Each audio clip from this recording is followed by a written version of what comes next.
Hej, hej, hej. Dobrodošli u novu epizodu podcasta Reši se insulinske.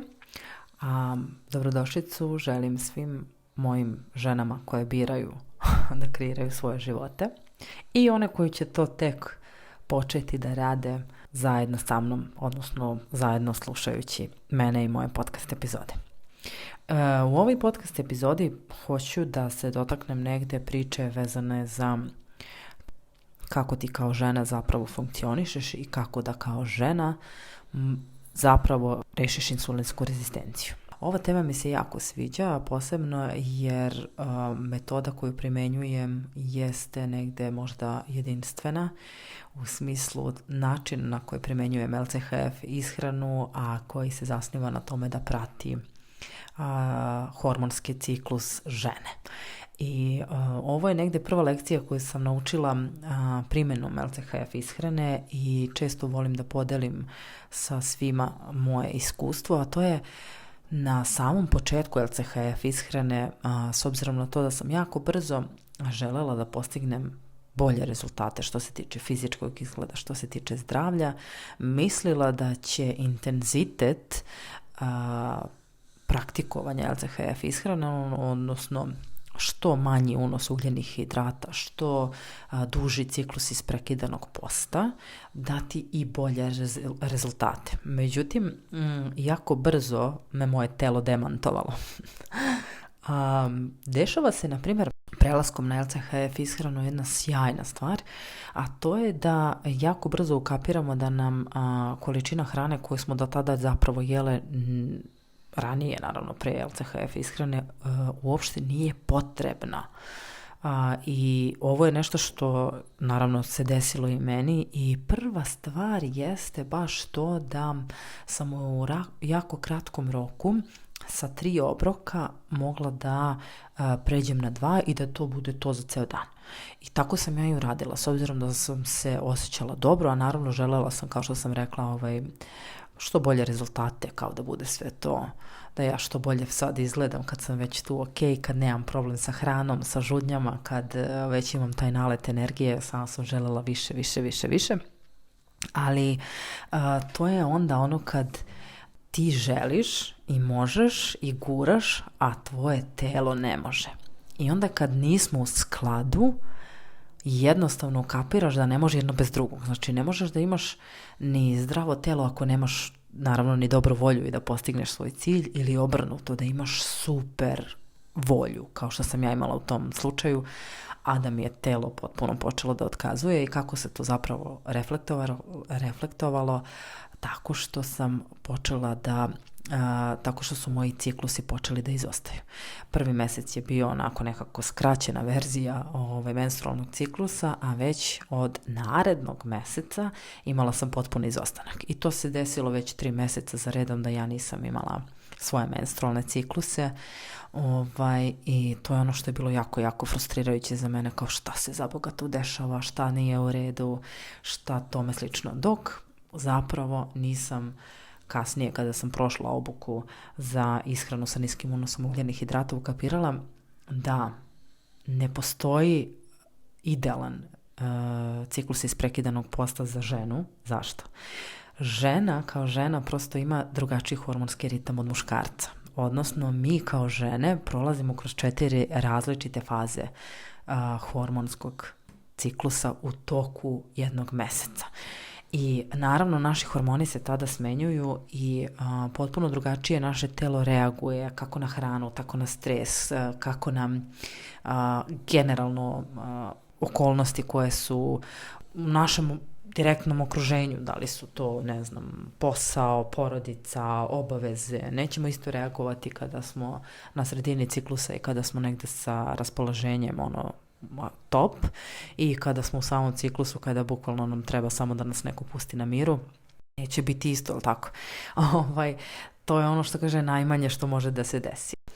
Ali postoje faze kod nas žena na koje treba posebno da se obrati pažnja, a to je, na primjer, faza, znači na početku ciklusa, odnosno od 1. do 10. dana, gde zapravo dolazi do porasta estrogena I tada je negde ono potreba da nam treba prostor, da se negde osamimo, da negde možda razmišljamo o postupcima koje smo pravili, samoanaliza, refleksija i tome slično, gde zapravo onako više razmišljamo o nekim stvarima koje su već prošle iza nas i kakve smo rezultate postigli i tome slično.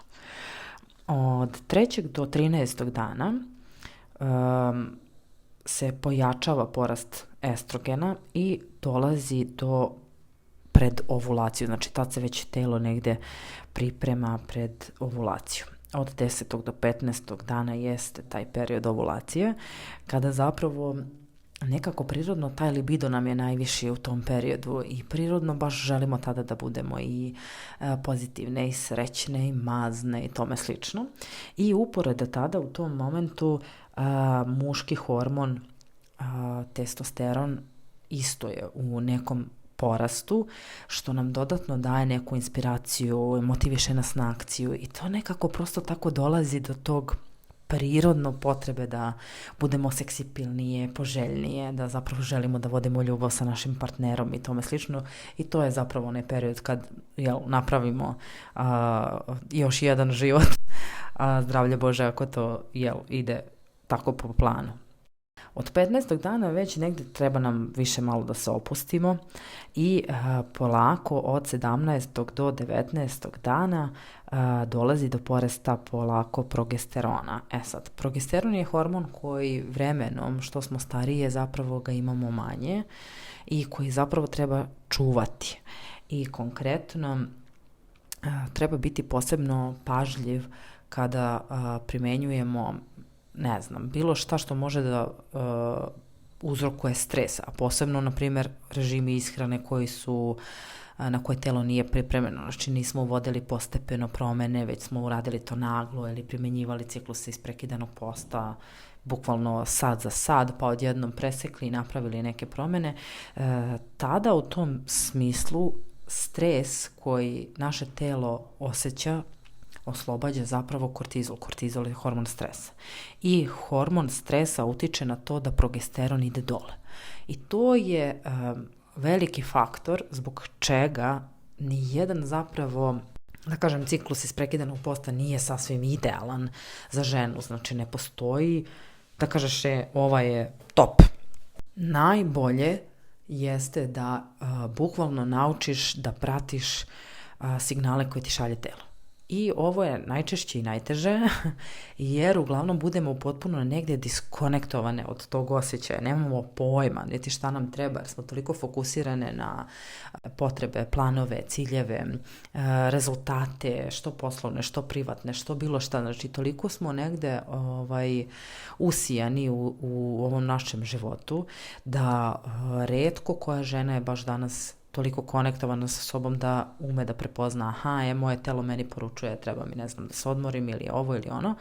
Ali ono što suštinski negde sigurno primećujete jeste da 7 dana pred ciklus otprilike, pred početak našeg menstrualnog ciklusa, osjetite povećan apetit.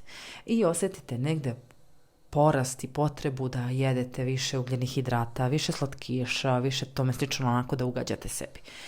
I ovo je stvarno stvar koju treba potpuno da ispoštujete i da dozvolite sebi, jer prirodno tvoj organizam povećava i nivo insulina u krvi, jer zapravo našem progesteronu je potrebno više glukoze. I u tom smislu treba dodati više uljenih hidrata, čak i kada si na LCHF ishrani zbog insulinske rezistencije. Znači, u tom periodu je posebno važno povećati unos ugljenih hidrata. Znači, dovoljno je da samo poslušaš osjećaj svog tela. Znači, nema potrebe da negde ulaziš u dubinu toga šta se dešava u pozadini sa tvojim hormonima, prepoznaš taj osjećaj, to je ono 100%. Znači, bez obzira da ti i sve ovo nisam rekla, sigurna sam da imaš taj osjećaj, tad mi se više jede ovo, više jede ono, primetim baš čokoladu, primetim baš tome slično.